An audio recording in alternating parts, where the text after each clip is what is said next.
Hello guys, welcome है आपका हमारे चैनल पर। आज के वीडियो में हम डिस्कस करेंगे कनाडा के labour market impact assessment LMIA process में रीसेंट चेंजेस जो मार्च 2025 से लागू हुए हैं।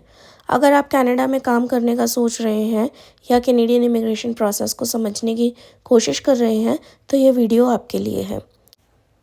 चलिए पहले चलते हैं और जल्दी से समझते हैं LMIA क्या होता है।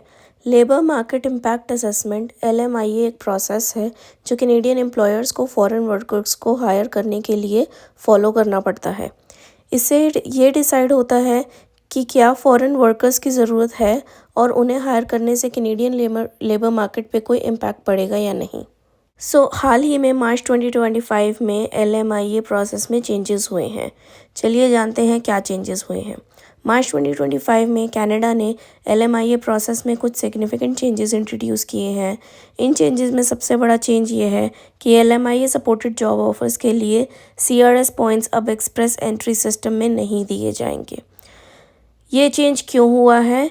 कैनेडियन गवर्नमेंट का एम है इमिग्रेशन सिस्टम को स्ट्रीमलाइन करने का ताकि एफिशिएंसी बढ़ सकती है और लेबर मार्केट की इन्वॉल्विंग नीड्स को बेटर रिस्पॉन्ड किया जा सके।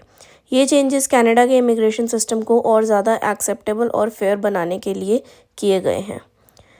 चलिए अब जानते हैं इसका इम्पैक्ट क्या होगा कैनेडियन एक्सप्रेस एंट्री पे। CRS points for LMIA job offers. पहले वाले सिस्टम में एक्सप्रेस एंट्री पूल में जो कैंडिडेट्स थे उन्हें LMIA सपोर्टेड जॉब ऑफर्स के लिए एक्स्ट्रा CRS पॉइंट्स मिलते थे। अब रीसेंट चेंजेस के बाद ये एडिशनल पॉइंट्स अवेलेबल नहीं हैं। और जानते हैं कि इसका क्या मतलब है एप्लीकेंट्स के लिए। ये काफ़ी इंपॉर्टेंट है एक्सप्रेस एंट्री कैंडिडेट्स के लिए, क्योंकि अगर आप LMIA सपोर्टेड जॉब ऑफर पर अपनी CRS स्कोर को बूस्ट कर रहे हैं तो अब आपको अपनी स्ट्रैटेजी दोबारा सोचनी पड़ेगी। एम्प्लॉयर्स और एप्लीकेंट्स को CRS स्कोर को इम्प्रूव करने के लिए दूसरे तरीके देखने पड़ेंगे या परमानेंट रेजिडेंस के लिए नए पाथवेज एक्सप्लोर करने पड़ेंगे। चलिए जानते हैं और क्या चेंजेस हुए हैं LMIA प्रोसेस में। New labour market priorities. इसके अलावा कैनेडियन गवर्नमेंट अब कुछ स्पेसिफिक सेक्टर्स और रीजन्स पर फोकस कर रही है। LMIA प्रोसेस में उन इंडस्ट्रीज़ को प्रायोरिटी दी जा रही है जहां लेबर शॉर्टेजेस काफ़ी ज़्यादा है, जैसे हेल्थ केयर और टेक्नोलॉजी। अगर आपका ऑक्यूपेशन इन प्रायोरिटी सेक्टर्स में है तो आपको LMIA प्रोसेस में बेनिफिट हो सकता है। नेक्स्ट है फास्टर प्रोसेसिंग टाइम्स। गवर्नमेंट ने LMIA प्रोसेसिंग टाइम्स को फास्ट करने का कमिटमेंट दिया है। इससे एम्प्लॉयर्स को फॉरेन वर्कर्स को जल्दी रिक्रूट करने में मदद मिलेगी, खासकर हाई डिमांड फील्ड्स में। अब हम बात करते हैं कि एम्प्लॉयर्स के लिए इसका क्या मतलब है। सबसे पहले adjusting to the changes. Employers को नए सिस्टम के अकॉर्डिंग अपनी हायरिंग स्ट्रैटेजीज़ को एडजस्ट करना पड़ेगा। उन्हें अपने फॉरेन वर्कर एप्लीकेंट्स को सपोर्ट करने के लिए नए तरीकों को एक्सप्लोर करना होगा। ये इंक्लूड कर सकते हैं कनाडा के अंदर से रिक्रूट करना या उन इमिग्रेशन प्रोग्राम्स को कंसिडर करना जो अभी भी LMIA सपोर्टेड जॉब ऑफर्स के लिए पॉइंट्स देते हैं। Next, strategic planning for hiring.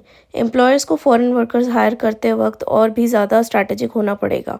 उन्हें नई पॉलिसीज़ के साथ अप टू डेट रहना ज़रूरी है और अपनी एप्लीकेंट्स को करंट रिक्वायरमेंट्स के हिसाब से अलाइन करना होगा।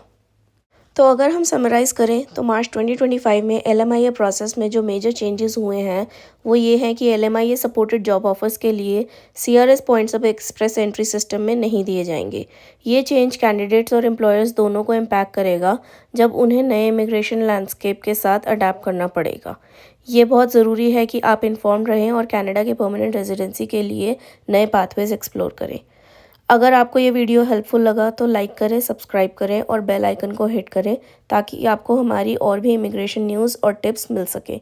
क्या आपके पास रीसेंट LMIA चेंजेस के बारे में कोई क्वेश्चन या थॉट्स हैं? नीचे कमेंट्स में हमें बताएं, हम आपका ओपिनियन जानकर अच्छा लगेगा। Thank you for watching visa diaries.